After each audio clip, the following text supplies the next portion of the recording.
கோலி talk Kollywood news. 2.0 budget 400 கோடி. பிரம்மாண்ட இயக்குனர் சங்கர் இயக்கத்துல super star Rajini, Akshay Kumar, Amy Jackson நடிக்கும் 2.0 படத்தை லைகா நிறுவனம் தயாரிச்சிட்டு இருக்கு. இப்போ படத்தோட 75% படப்பிடிப்பு முடிஞ்சிருக்கு.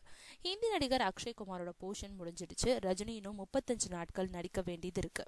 இதுல ரஜினி, எமி ஜாக்சன் பாடல் காட்சியும் அடங்கும். 250 கோடி ரூபாய் பட்ஜெட்ல தொடங்கப்பட்ட படம் இப்போ 400 கோடியை நெருங்கிடுச்சுன்னு சொல்றாங்க.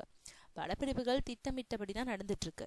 படம் 3D தொழில்நுட்பத்துல படமாக்கப்பட்டதுனால அதுக்குன்னு உரிய லைட்டிங்குகள், செட் அமைப்புகள் அமைத்த வகையில எதிர்பாராத செலவுகள் ஆகியிருக்காம். படப்பிடிப்புகள் முடியும் போது படத்தோட பட்ஜெட் 350 கோடி ஆகியிருக்கும். அதுக்கப்புறம் கிராபிக்ஸ் மற்றும் விஎஃப்எக்ஸ் பணிகளுக்காக 50 கோடி ரூபாய் பட்ஜெட் ஒதுக்கி இருக்காங்களா. எல்லாம் முடிஞ்சு படத்தோட ஃபர்ஸ்ட் காப்பி கைக்கு வரும்போது பட்ஜெட் 400 கோடி ஆயிருக்குமா.